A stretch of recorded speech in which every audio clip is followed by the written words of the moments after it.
এই গরমে তো আমি শীত আলো হয়ে যাইতেছি। মানুষ কেমনে বাইচে আছে? আমার তো মনে হইতেছে আকাশ থেকে কেউ চুলা জ্বালায় দিছে। এই গরমে আমার নতুন পাঞ্জাবি লাগবে না, সেমাই লাগবে না, আমার শুধু একটা লাল টকটকা তরমুজ লাগবে। দিহানের দাদা দিহানে কত বড় তরমুজ দিছিল, আর আমার আব্বু খালি বলে টাকা নাই। আমি কি গেলে তারপর আমার কবরে তরমুজ দিবা?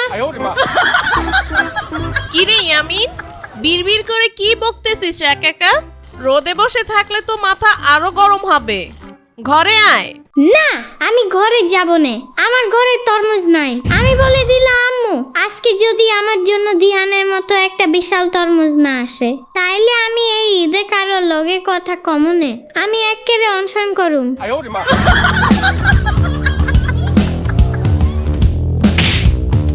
ওরে বাবা, এই অসময়ে আর এই গরমের তরমুজের যে দাম, পুরো 10 গ্রামের বাজার ঘুরে এই একটা তরমুজ পাইছি। ছেলেটার যখন এত শখ।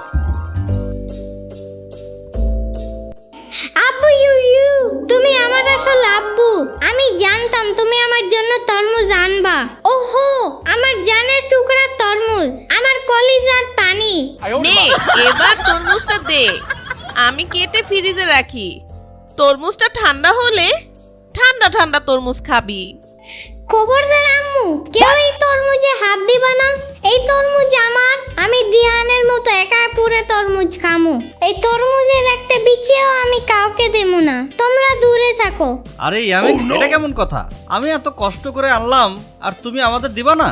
তুমি আনছো তো কি হইছে, আব্বুদের কাজই তো ছেলেদের কিনে দেওয়া। আমি কালকে ঈদের দিন সকালে উঠবো আর চামচ দিয়ে গপা গপাই তরমুজ খামু। তোমরা শুধু তাকায় তাকায় দেখবা। একটু সাবস্ক্রাইব করো না ভাই। এই ছেলে কি পুরা পাগল হয়ে গেল নাকি? নিজের গেঞ্জি তরমুজে পরেয়া ফ্যানের বাতাস দিতাছে আর নিজে খালি গায়ে ঘামতাছে।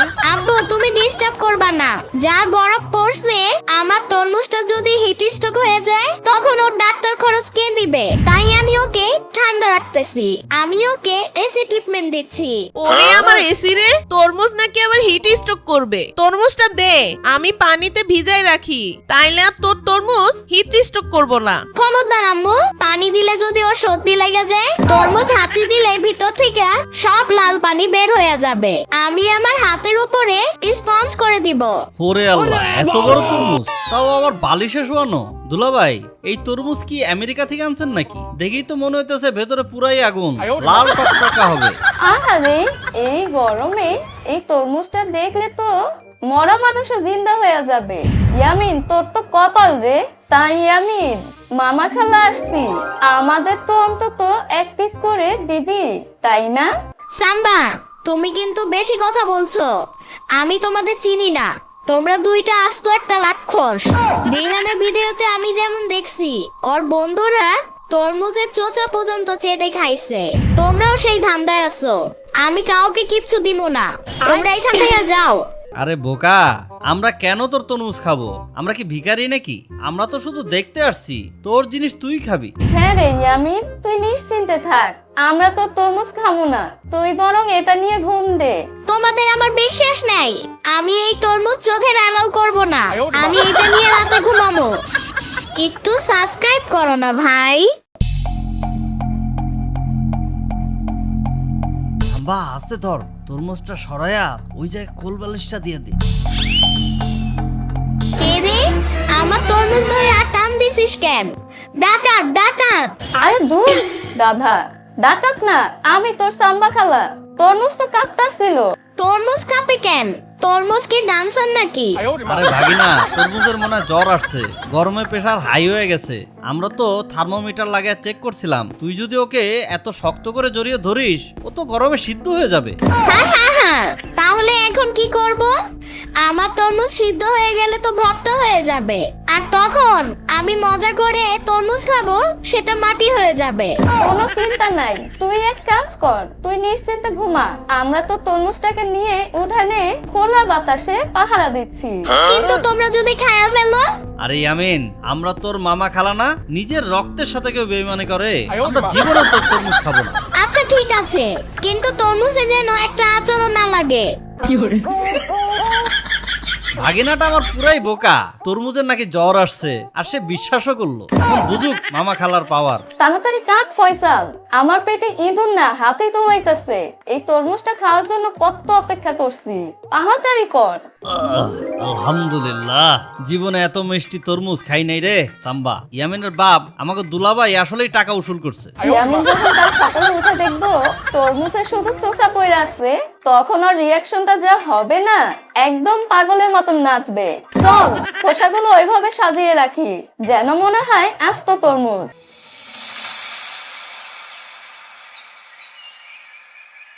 আমার তরমুজ, আমার তরমুজ। মামা সাম্বা, তোমরা তো সেই পাহারাদার। জ্বর কমছে তরমুজে? কেউ চুরি করতে পারে নাই তো? আরে ভাগিনা, তোর মামা থাকতে তোর তরমুজে কেউ হাত দিতে পারে? জ্বর একেবারে হাওয়া হয়ে গেছে। তুই খোল, খুলে মনের সুখে খা, আমি দেখি। হাই হাই, এটা কি? আমার তরমুজ কই? এগুলো তো শুধু চোচা। আমার লাল মানিক তরমুজ কে খাইছে রে? কি রে ইয়ামিন, তোর তরমুজ কে খাইলো? তোরা দুইজন না পাহারা দিতেছিলি? আরে আমরা তো পাহারা দিতেছিলাম। মনে হয় ওই যে রাতে একটা বিশাল সাইজের ইঁদুর আসছিল না, ওই ইঁদুরটাই সব খেয়ে ফেলছে মনে। হ্যাঁ, আমি তো দেখলাম ইঁদুরটা একদম মানুষের মতন বসে বসে চামচ দিয়ে তরমুজ খাচ্ছিল। আমরা তো ভয়েই কাছে যাই নাই। তোমরা আমাকে মিথ্যা কথা বলছো। ইঁদুর কখনো তরমুজ চামচ দিয়ে খায়? তাও আবার এত সুন্দর করে চোচা বাঁচিয়ে।